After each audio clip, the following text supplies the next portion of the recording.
Good afternoon or good evening, Tennessee families, and welcome to our final Tennessee Family Series of this summer. We are so excited that you have decided to join us this evening.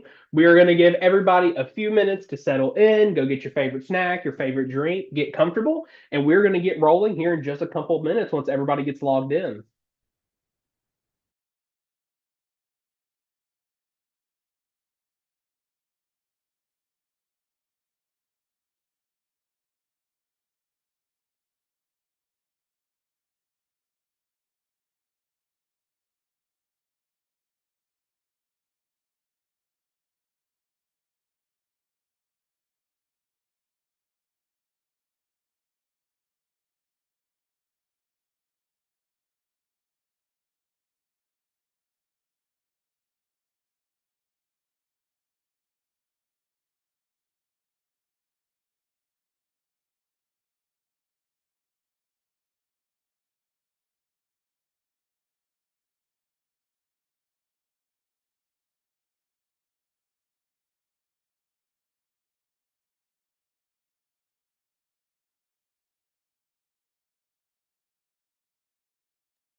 Well, good evening again, everybody, and welcome to session six here of our Tennessee Family Series for this summer. Tonight, we are talking all things life on Rocky Top because move in is upon us. The start of the semester is less than 2 weeks away, which is crazy to think about. But we're excited that you've joined us for this final session, no matter if you're live with us or you're watching our recording, to learn a little bit more as we get ready to start another wonderful semester here on Rocky Top. My name is Todd Cox, and I have the honor and the privilege of serving as our director of the Center for Student Advocacy, which oversees our Family Experience Unit, and get to join you tonight along with some wonderful folks from across our campus who you'll get to meet in just a moment. So, for tonight's session, if you've already been to a session, you're a pro at this. If this is your first time, no worries. We're going to walk you through it real quick. So, you will see at the bottom we have the Q&A feature turned on. The chat is turned off, so you won't be able to send any questions in the chat, but you will the Q&A. So submit your questions there that you want to go to our panelists.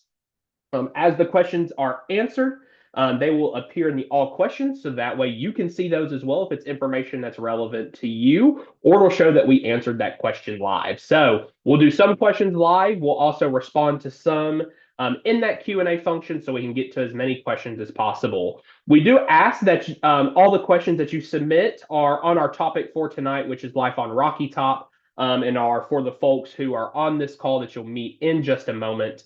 The other thing is we ask that you not resubmit questions.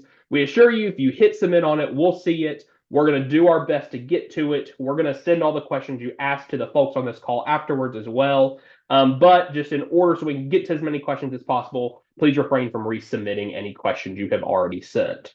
So that's the Q&A feature. And now, without further ado, I want to introduce you to these wonderful folks who have joined us on the panel. So, panelists, good evening. Welcome. Thank you for joining us. We're glad to have you. Just want to kick it off with you telling us your name, tell us your role on campus, and tell us a little bit about what your office, department, or group does. So, Philippia, you are batting first. So, tell us about you. Hi, my name is Philippia Satterwhite, and I'm the coordinator for the Center for Financial Wellness. And so the Center for Financial Wellness, we're here to help balls kind of feel confident. We from one-on-one coaching to hands-on workshops. Students learn how to budget, kind of manage their financial aid, learn how to build credit, make big plans and goals, like studying abroad or graduation. And so we really want to help students balance their time between school and social life, and as they try to figure out kind of these next steps when it comes to their money, because we feel like the more students feel confident about those choices, the better their financial wellness is. So my role is to kind of help promote that and bring that to our students on our campus. Hello, my name is McKenna Robinson. I am representing the UT Police Department here today. I work as a police officer in the Community Relations Unit. In that unit, we teach educational programs to students, staff, and faculty, as well as conduct outreach from the police department to the campus community. Hey everyone, my name is Chase Darwin.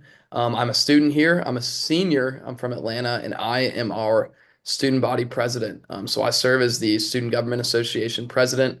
We are really the number one advocate for students here on campus, being able to have a channel where students can come to us with their problems, needs, concerns, and we can then relay that on an administrative level.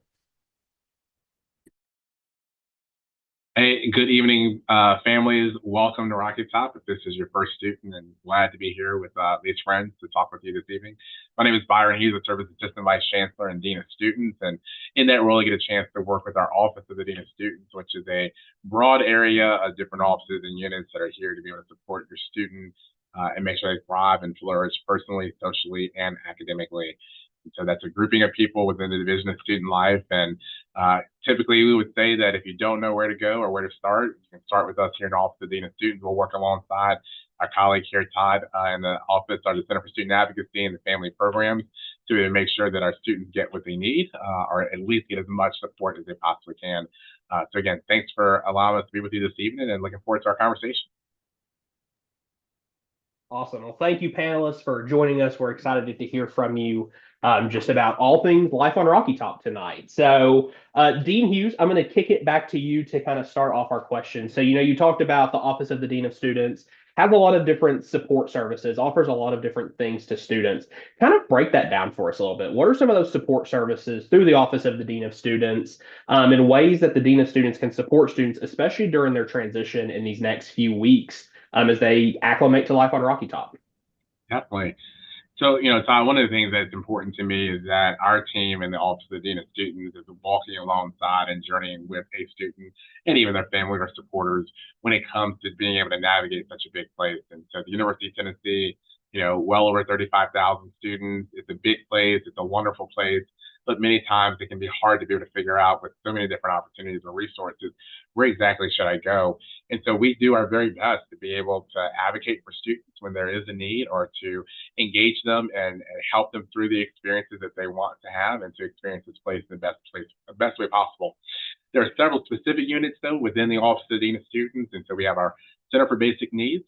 We have our Center for Student Advocacy, our new Office for Campus Culture and Community, our Office of Student Conduct and Community Standards, and our Office for Student Disability Services. And while all of those offices have very different types of functions, some of them are very obvious what those might be. All of them are grounded upon this idea that advocacy, support, and mattering belonging is really crucial and critical to really that element of retention that we think we take a lot of pride in. So it's not just enough to come here and want to wear orange and sing Rocky Top, but again, to be able to get as much out of this as you possibly can.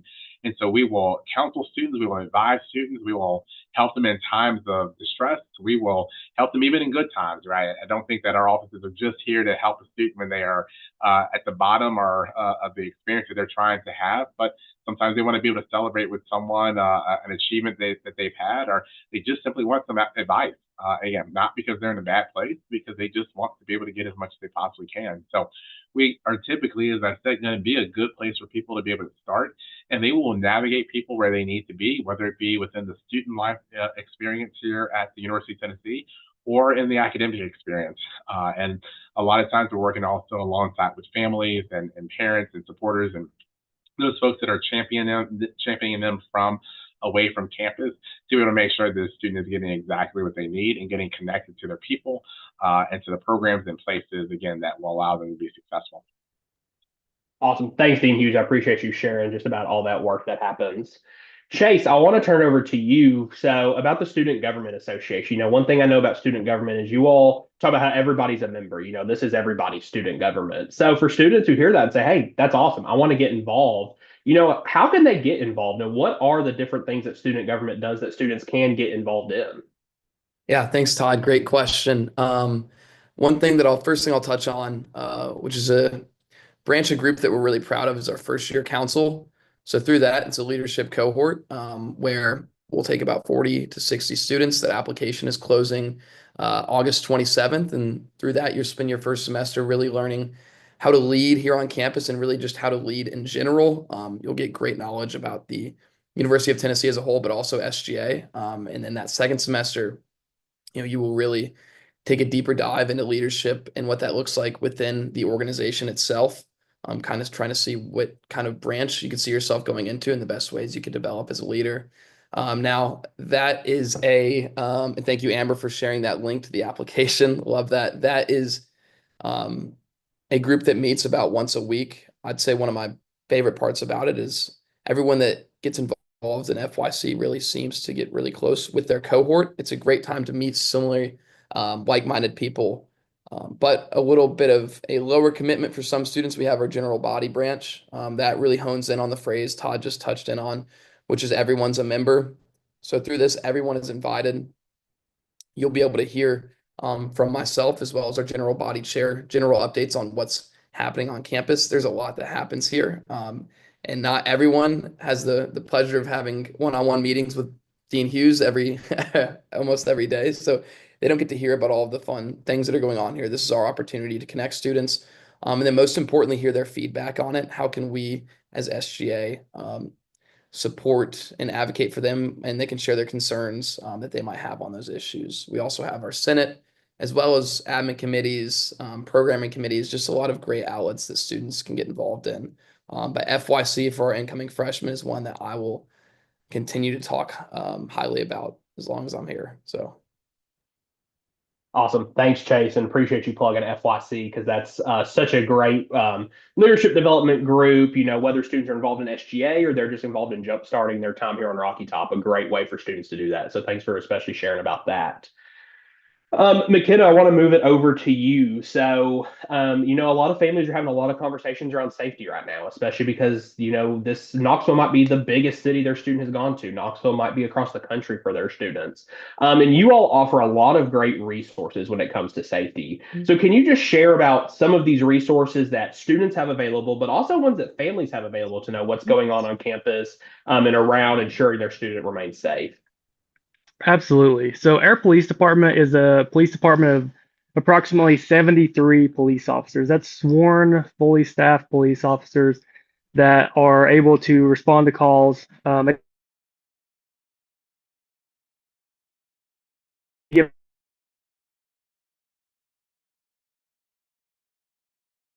and what kind of help you need.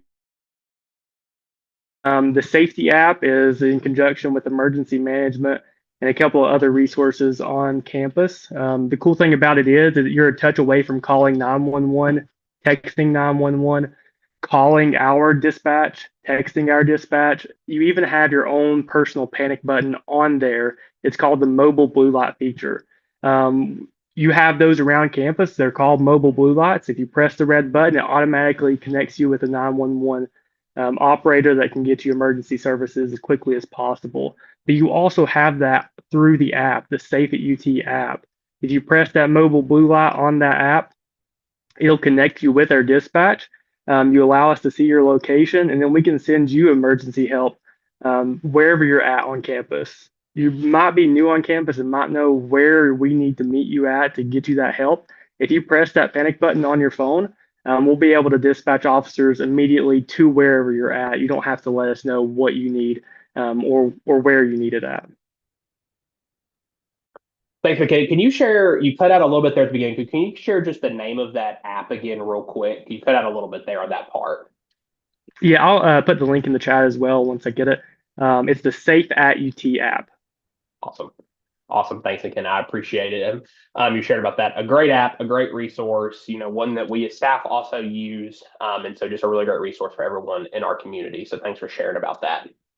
Philippi, I want to throw it over to you. So the first year is a great time to start thinking about budgeting, personal finance, because it's much different once you get to college than it was when you were in high school or before college, or maybe even if you're transferring to UT and you're coming to Knoxville. So how can students really engage with your office? And what advice do you have for first year students as they're thinking about their personal finances and their financial wellness as they're transitioning to college? Yeah, so we try to engage in a lot of different ways with students. We try to meet them where they are by going out into the community and meeting in different offices and organizations and classrooms. So if they're a first year student, most likely they'll meet with us. They'll see our office in their first year study class where they'll do some interactive budgeting and gaming out plans for how do you plan for the future, how do you save to live off campus. Also, we do a number of workshops throughout the semester And you can find them on our website. We also will advertise them in various places.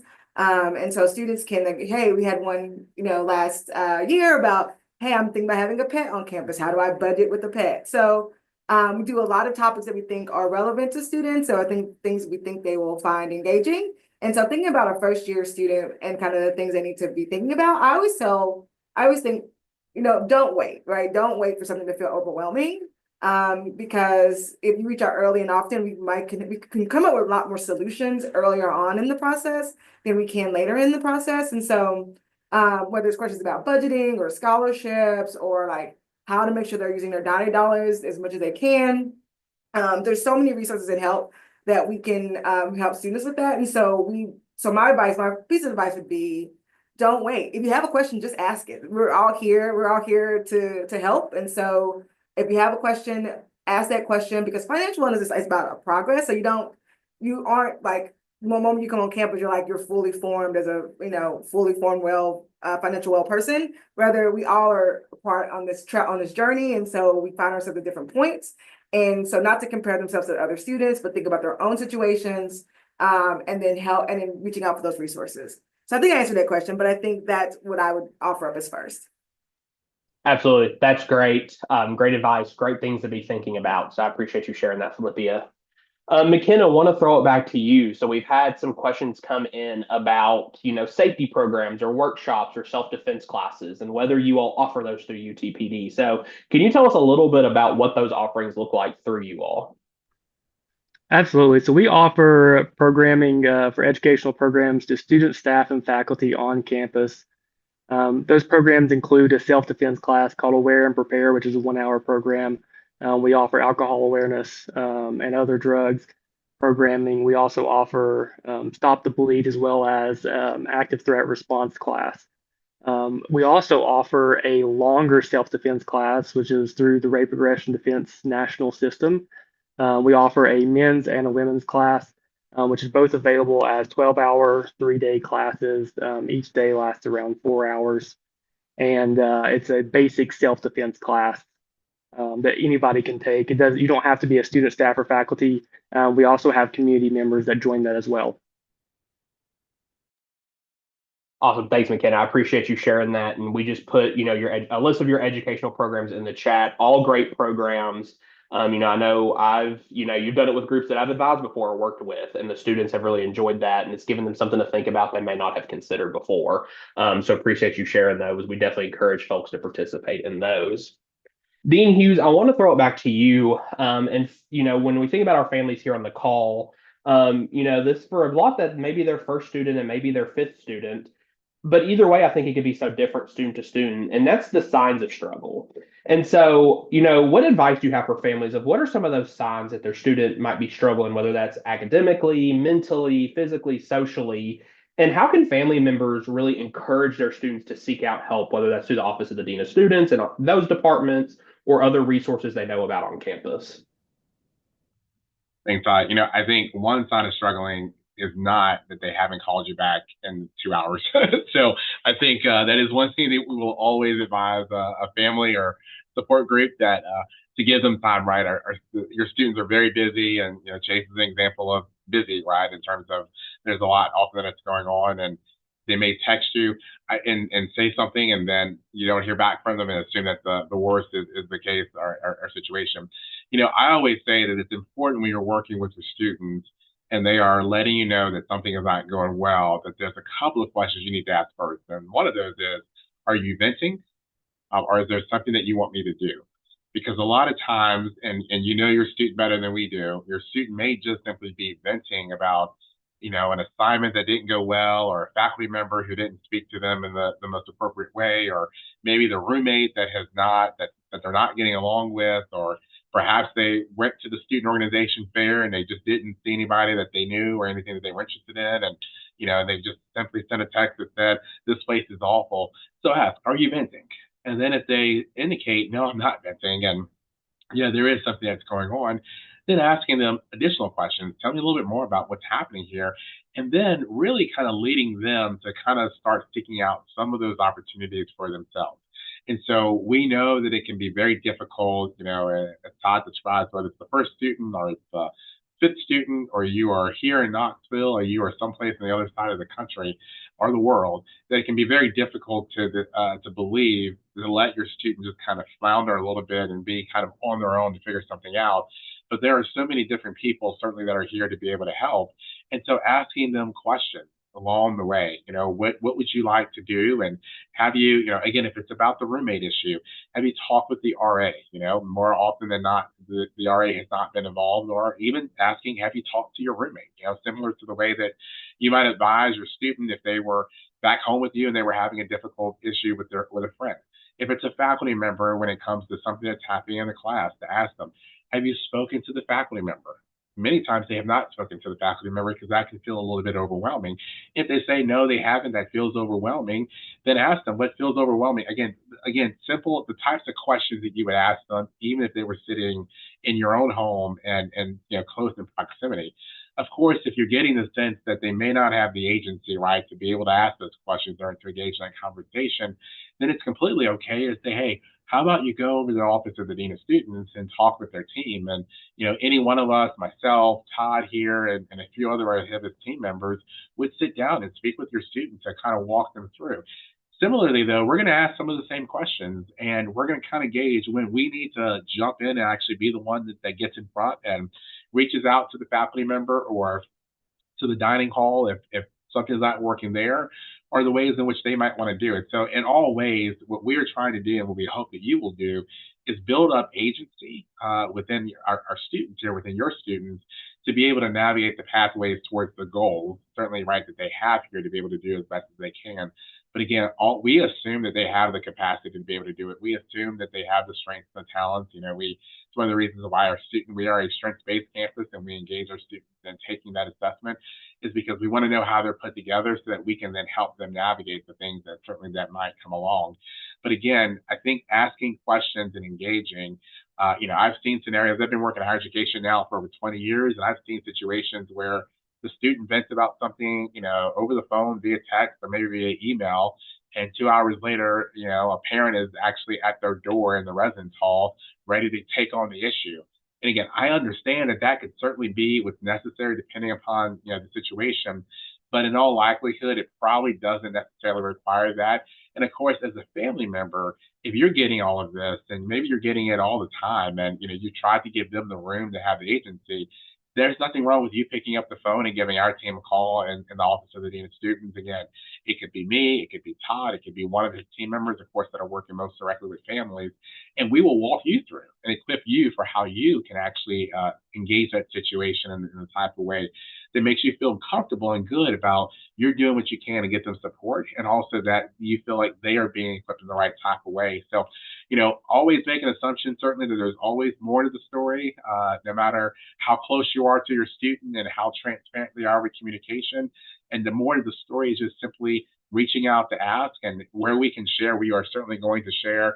I've always told my team, we're never going to hide behind FERPA as a reason why we're not going to have a conversation with the family. We're going to try our very best to be able to equip you to be able to make sure that our students are equipped for success here. Awesome. Thanks, Byron. I think great advice, and always appreciate the plug of, we're here to support students as well as families. And so, all it takes is that phone call, and just that communication is key in those moments. Student to family, family to us to student. That's the name of the game, is that communication piece. So I appreciate you sharing that.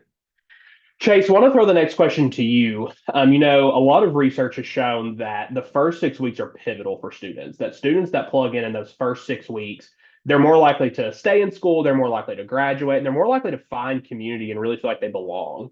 And so, you've been in those shoes not that long ago, being that student who came to Knoxville, got involved, and found community. So, what advice do you have for families to encourage their students in getting involved, getting out there, especially in those first 6 weeks?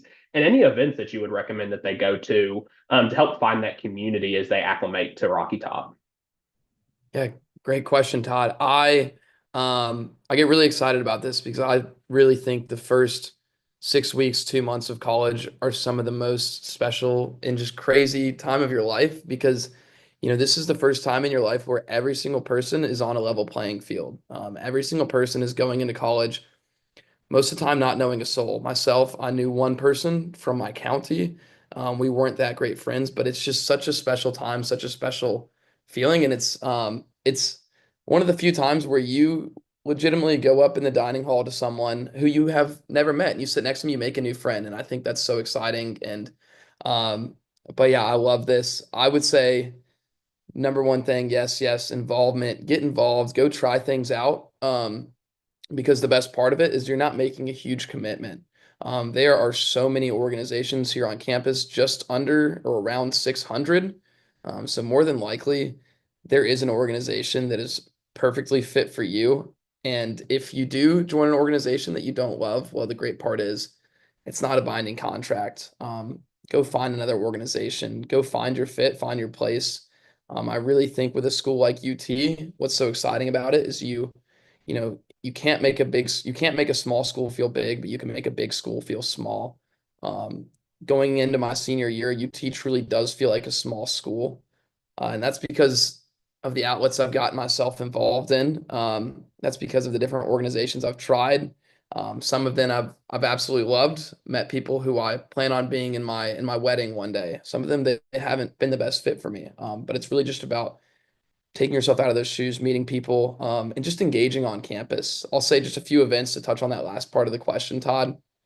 I'll plug a few of our own events that I'm really excited for. The first one, this isn't necessarily an SJ event, but a student life event, which we're really excited about, is Tennessee Saturday Night. So if your students are moved in the Saturday of August 16th, it's such a fun way to just go out there and meet a bunch of people. I will be there myself. And it's just such an exciting time. Just as you know, a Tennessee Saturday in the fall is some of the best time in the world. So this is kind of your first cue into that. Amber, yep, sent the link right there. Another one will be our back to school bash. That is so that's gonna be on the first day of classes.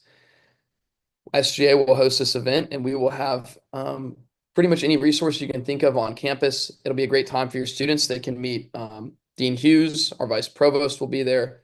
Yours truly, Todd Cox will be there as well. It's a great time to just go get plugged in with those resources that we have here. I think something that I like to harp in on is a lot of students aren't aware of just the vast amount of resources that we have here. Myself included, my first year or two, I don't think I was.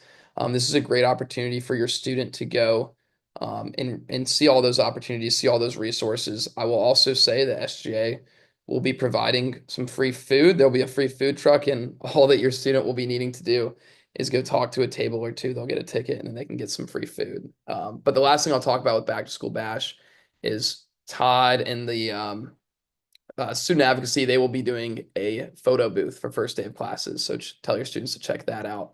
I'm really excited for that. But also we have just one or two more things I'm going to say to you guys. All of the freshmen will be, the first year students will be at Torch Night. Such a special opportunity. It's the 100th Torch Night, which we're really excited about. You'll get to hear from the chancellor. Just a very unique tradition to UT. We also have the Student Engagement Organization Fair. It's a great time to go check out different organizations on campus. That will be August 22nd from 4 to 6. But I don't want to hog up the panel time. I have a million things I could talk about with this subject. So yeah. Can I add something? You mind? One of the things, it's very simple, and I think Chase kind of touched on it, right, is that you can't make friends with people that you don't meet. And I think sometimes the assumption can be that because it's college and there's so many people around, and it's the first year for so many people, that everyone's just walking around making friends. And that is true, but it doesn't just happen automatically. It does take an opportunity where you're willing to say hello to someone, introduce them, just tell them what your name is, and then from there, it may be a conversation that leads to some sort of friendship that can become organizations that you're joining together, or it might be someone that you may not ever see again. But as Chase indicated, the beauty is there's 38,000 people here. There's going to be 7,200 and something first year students, and another, several hundred transfer students that are also coming in too. And so that idea that the opportunity to be able to meet people is there. You just have to be willing to be able to do it. And I was talking with a student in their first semester last year who said, I would go into classes, I really wouldn't talk to anyone. I would just kind of sit there because everybody's on their phone. And then we talked about the reasons why he was not feeling as connected to people. And so when we talked, I said, well, how about you put the phone down while you're waiting for class to start and just strike up a conversation with the person sitting next to you? And so he tried that in his second semester with another class, and all of a sudden he said we struck up a great conversation. And then the other person on the other side of that student joined in the conversation too, and then the person behind me joined in the conversation. So I recognize that the generation of student that is here today typically is tied to a device, but you have to be willing to be able to put the device down long enough to be able to meet someone, and then that is part of the equation of making a friend. Awesome. Thanks, Chase. Thanks, Dean Hughes. All just great advice, all great things. I mean, plugging in is so important, but you got to get out there and do it. And so that's all great advice, all great ways to do it, all ways to get involved. Chase, I appreciate you plugging that. We'll be out there for first day of class photos. So for our families on the call, tell your students they don't have an excuse not to get you a first day of class photo. I mean, we give them the paper, we give them the pens for it, we give them everything they need for it. And so we'll be out there during that. You can find more information about that on the UTK calendar, on the SGA's social media, all the different places that your students can find events that have been sent to them over the summer. So thank you both for that. Philippia, I want to throw it back to you. So when we're thinking about this, students, we talked a little bit about some of that, what they should be thinking about. What would probably be the number one piece of advice you would give to families, especially over these next couple of weeks before their students start school, about conversations to be having about financial wellness, tips, tricks, the number one thing you would tell families tonight just about financial wellness for their students?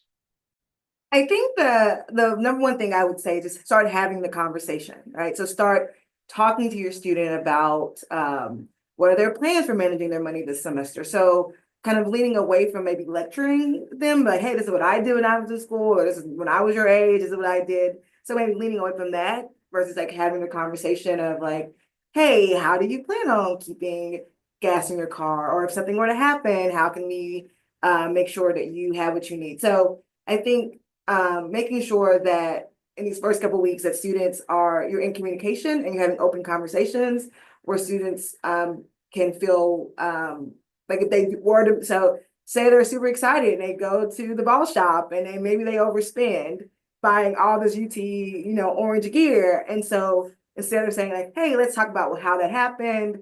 Let's talk about, how maybe what those funds are meant to be used for. But maybe keep it, but maybe judgment free, but because students will make mistakes with their money at the beginning. So being like more, seeing allowing them to see you more as a coach, and in transitioning so they can start making their own decisions. And I think the more they can feel comfortable making decisions around money, the more confident they will be. And if you say you have a hard time with that, letting it go, we at CFW can help with that because we're really good at having these conversations. And so if you wanted someone to kind of help guide your student around kind of money management, they can make an appointment with us and we'll be happy to talk with them. But I would say as a parent, just start having the conversation and just kind of recognizing that they're becoming more kind of on their own.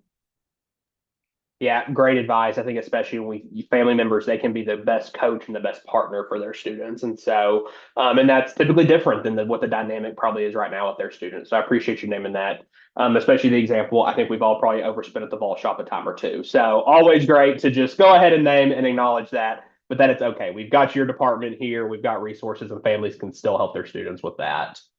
McKenna, I want to throw it back to you. We've had a couple of questions come in about what self-defense tools students can and can't carry on campus. So will you just kind of break down what that looks like for our UT students? Absolutely. So, students, if you're enrolled in classes, one of the most important things you need to understand is you cannot carry any kind of firearm on school property as a student. What you can carry, though, are self-defense tools such as pepper spray gel, a stun gun, or other electronic controlled device. What we recommend is taking one of our personal safety classes, learning more about how to keep yourself safe without hopefully ever having to use one of those self-defense tools. One of our primary teachings is all about awareness. We want to teach people how to be aware of their surroundings so that they can stay out of ever having to use one of those self-defense tools. But there is also, if you do choose to carry one of those self-defense tools, there is TCA law, which you can look up on regarding weapons on school property, as well as in the student code handbook or student conduct handbook. For more information on that, I really recommend. I see the question in one of the chats about a brine launcher. I'm not specific on that specific self-defense tool. So anything that you have a question about that's not specifically listed as like a pepper spray or electronic controlled device, I really recommend you email us to gain clarification. That way we can look up what specific device you are sending with your student for self-defense, and we can confirm that it is okay to be on school grounds.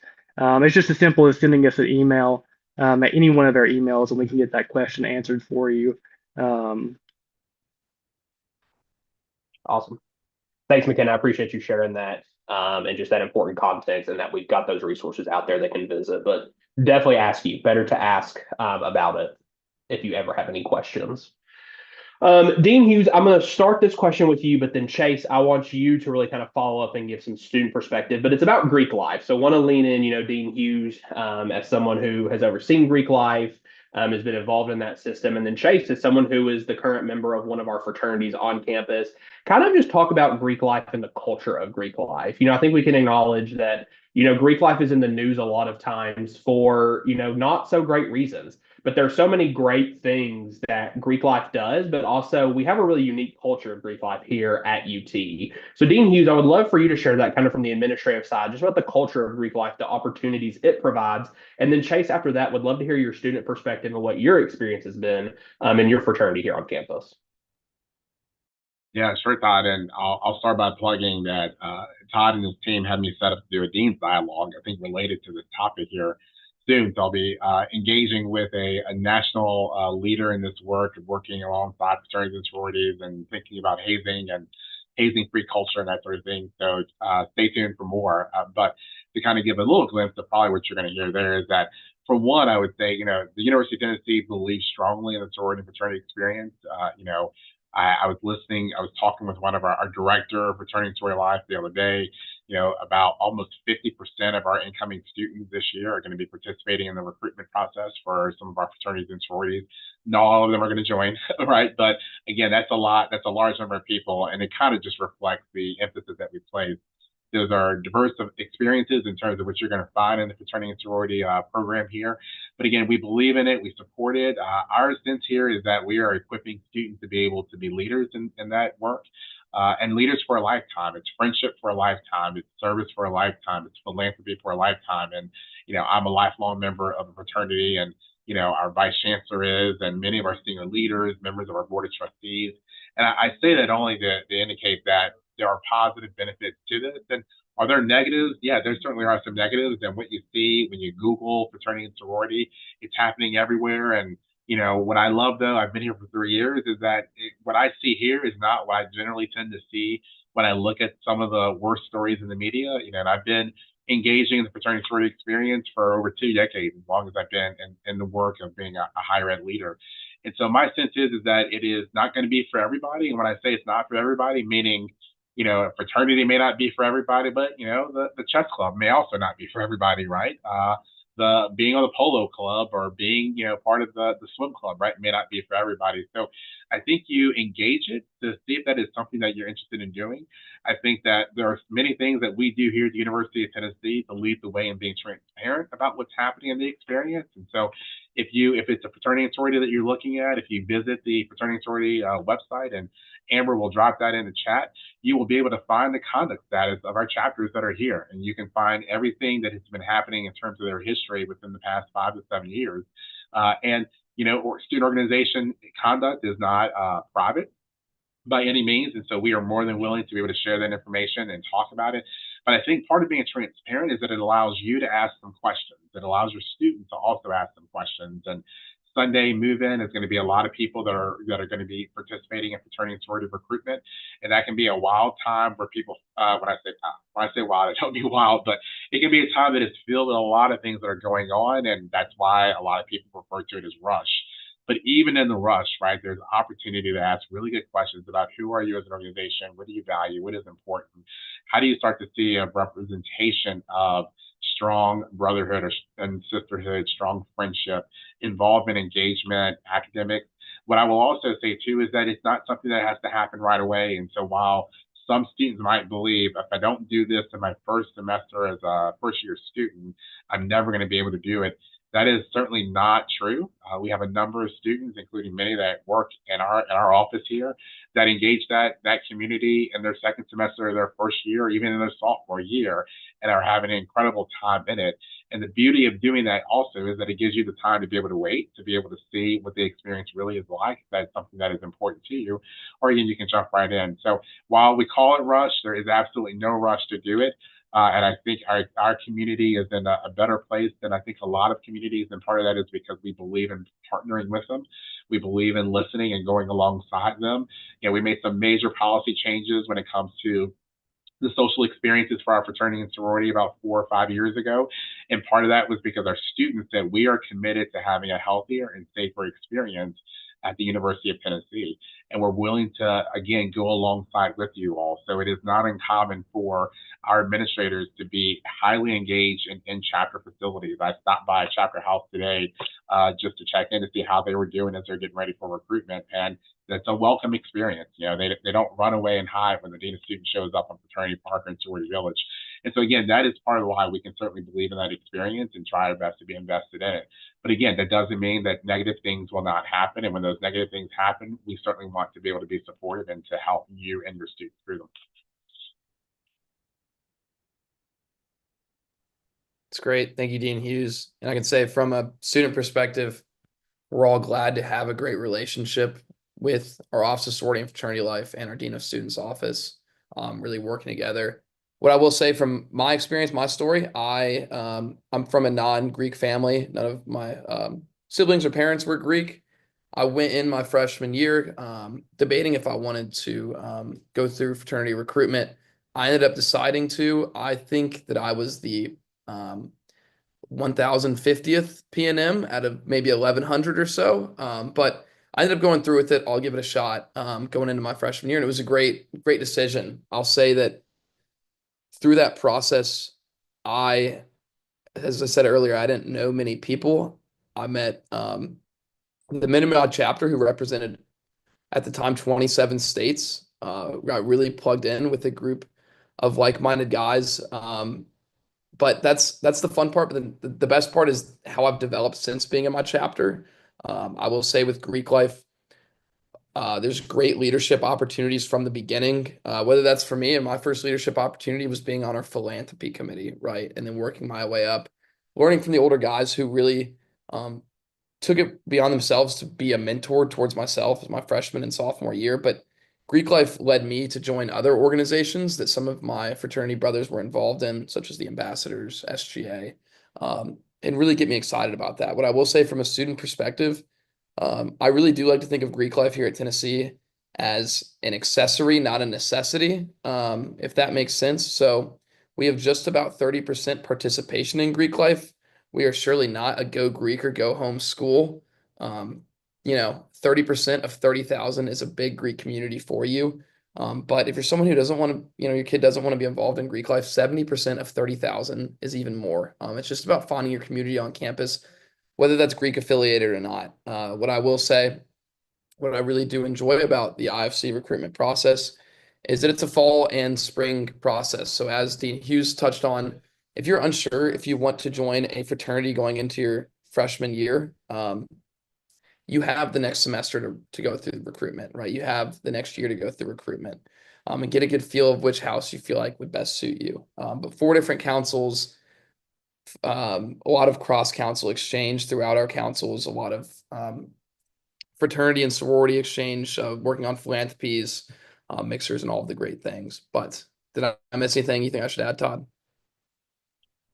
No, that was great. I appreciate you sharing that student perspective. I appreciate you, Dean Hughes, sharing. I think as someone who didn't go through the rush process till their sophomore year, I had found, a different community, a few different communities, and then decided to go through the rush process as I was still exploring my involvement.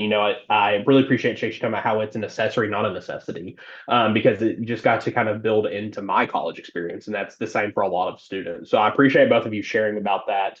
And just, kind of getting through some of that and what the culture is like. So I think that's really helpful for a lot of our families whose students will be going through this process in just a few short days. So thank you both.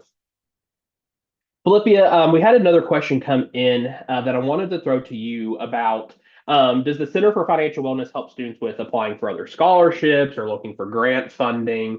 So kind of answering that, and then what pieces of that when it comes to like tuition and paying for college you all do assist with? All right, yeah. So we do help students in terms of looking for scholarships. We actually have a list of different databases that we have vetted and looked at and think are really great to find external scholarships. We also do workshops on, writing scholarships. How do you plan? How do you, especially talking about external scholarships in particular. And so we will help students kind of come up with a plan and a process for looking for outside scholarships, applying for those scholarships, in terms of like, here's some really great tips to doing that. So we do help in that way. I think your second question was, how do we help in the scholarships in general? Did I understand the second question? Yeah, so I guess it's just more of based on, we think of financial wellness as a whole, but one of the biggest pieces of college is paying for college. So along with that scholarship piece, how you assist students in navigating how they're going to pay for college and this experience when they're probably not working full time, they're going to classes, so time is limited, all those kind of pieces. Gotcha. Yeah, so we actually do what's called a financial academic plan. And so we will map out for students. They just make an appointment with us and we would map out the cost of the next like 4 years if they're, incoming first year student. If they're transfer, we may do like 2 years. And we show kind of what the cost is, what financial aid they have that'll apply to it. And then if there's any gap, help them create a plan to cover that gap. We also talk about if students borrow, we help them understand kind of how to like borrow smartly, what repayment looks like, we help them with with loan calculators to kind of help them understand that and do simulations of like, hey, if you borrow this much over these years, this is what you look at. This is how it will look in repayment. We talk to students who are on their way out about like, now that you've taken on student loans, here's your next steps in terms of like the repayment, and here's the options for repayment. So we do help students kind of help navigate that financial piece itself, in terms of like understanding their scholarships, understanding their grants, understanding their loans, so that they can make the best use of those resources. Awesome. Thanks, Flippy. I appreciate it. Chase, want to throw it back to you. Over your time here at Rocky Top, you've gotten to have a lot of neat experiences. You've gotten to do a lot of cool things. You've really kind of had a full experience. So, what advice would you share with our family members here for them to give to their student, especially, if this was the kind of dropping off at the residence hall, that last piece of advice they're giving, what would you recommend families to tell their student to encourage them to get involved, have a full experience, and really make the most of their time on Rocky Top? I would say just don't be afraid. Don't be afraid to get involved. Don't be afraid. We can harp on this the whole time, but I really do believe college and is 20% where you go and 80% what you make of it. I really do believe that. And we're lucky to have the 20% BUT. But I'll share a story about my best friend. One of my best friends here, he was thinking about transferring after his freshman year. He used to sit in his dorm room, didn't love his experience here. And he kind of surrounded himself with people who were negative. They would go to class and then sit in their dorm room, do nothing besides that. And then he decided I need to turn my experience here at UT around. And that he did. He's an ambassador with me. He's actually our vice president of the ambassadors. He would not have been that way if he didn't go get involved. And the way that he talks about UT is almost annoying to me now. And I'm the student body president here. I'm someone that loves UT very dearly, but it's truly all that he talks about. And I'll say that because he just took a chance. And I think that there will be times where it's hard. I mean, it's a struggle. I think that college is really some of the most special 4 years of your life. But at times, I think that it can be really challenging. And I think that when you surround yourselves with people and mentors that are willing to pour into you, then your time here will be so much more successful. I'd say that it's a little corny here, but I do believe that if you take one step towards UT, like it's going to take 5, 10 steps back towards you. So I'd encourage you guys to tell your students to take that first step, get involved because it really is some of the most special 4 years you're going to have. But it's really up to you to make the most of it. So yeah. That great advice. I think that's, a great story too of talking about it and how, one single experience, one single day doesn't define your college journey.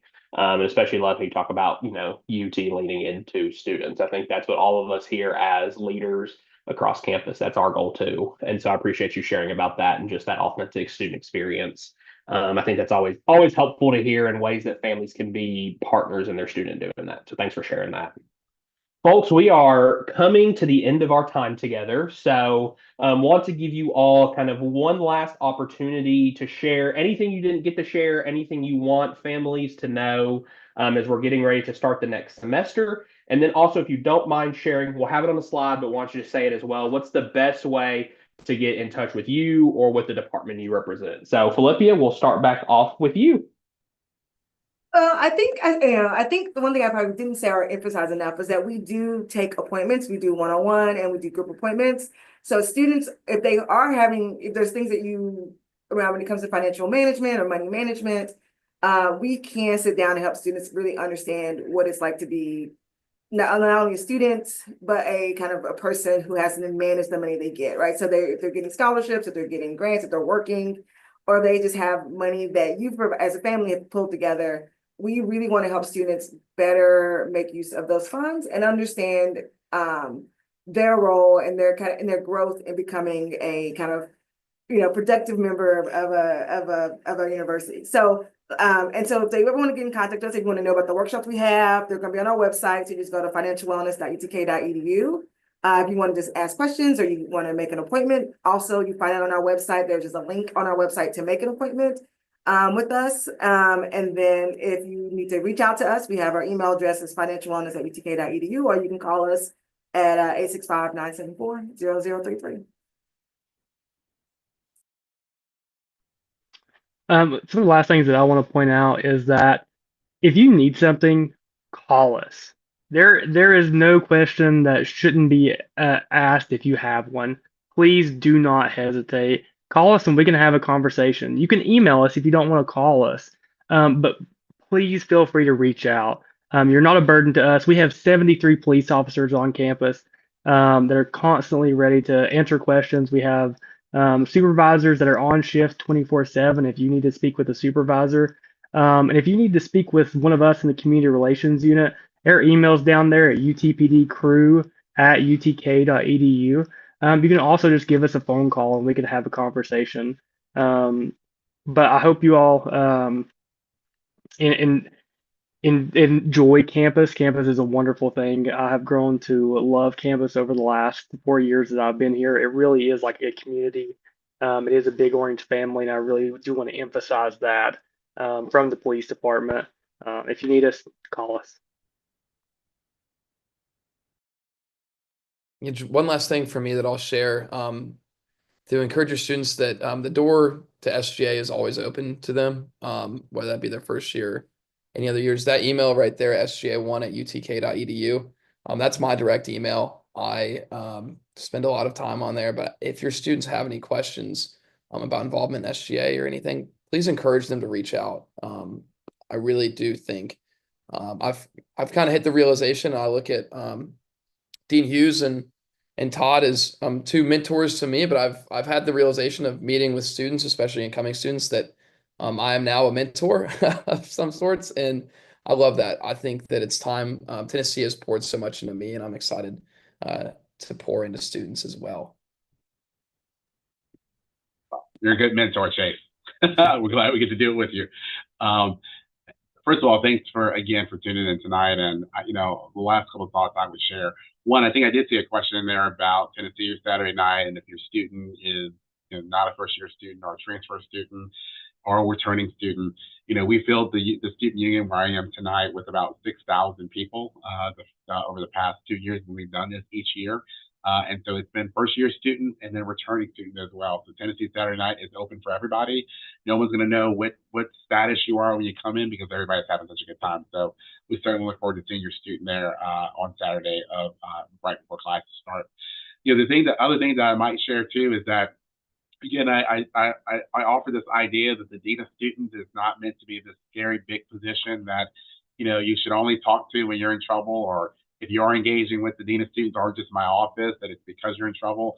I mean, I truly believe that my job and the job of our team is to engage and be with your students. I've always said that we measure our success by the success of your students, not by the success of what we might think may be great programs or great initiatives or response time or whatever. So our success is measured by their success, which means we're going to do whatever it takes to be able to engage them. So, for example, first day of class, I'll be out there for first day of class photos. I will be out there for the welcome back event. And I think I'm also handing out about 300 milkshakes as well on that Monday as part of a tradition called Milkshake Monday, where about once a month, my office is here in the union and we hand out milkshakes. And that is not just to give your student a sweet treat, on us, but it's also just that opportunity to make a connection if possible. So if your student sees me on campus, please tell them to introduce themselves, tell me who they are. Of course, I'm not going to remember thousands of names, but obviously, again, as I said about making friends where you can't make friends with people you don't meet. I can't get to know you, and certainly you can't get to know me, if we don't meet. So again, I appreciate the opportunity that we have to be able to be with your student. Thank you for trusting us to be able to be part of this big developmental moment for them. And of course, we look forward to being able to support you and go alongside you all. Todd's probably going to say it, but there's a couple of Ball family socials we're going to be hosting here during move-in week, which is an opportunity for you to, once your student has kind of gotten settled in to wherever they're living here, that you can join us and have a great time just getting to know other family members. So again, we want to do all that we possibly can to be able to put some sort of support system around you and your student. And the more we can do that, the better. So thanks again for being here tonight. I appreciate talking with all of you and joining the script of people. Awesome. Well, thank you, panelists, for taking time on this Thursday night, for sharing such great advice, wisdom, tips, tricks, just all of the wonderful things you shared, all great advice this evening. So thank you all so much.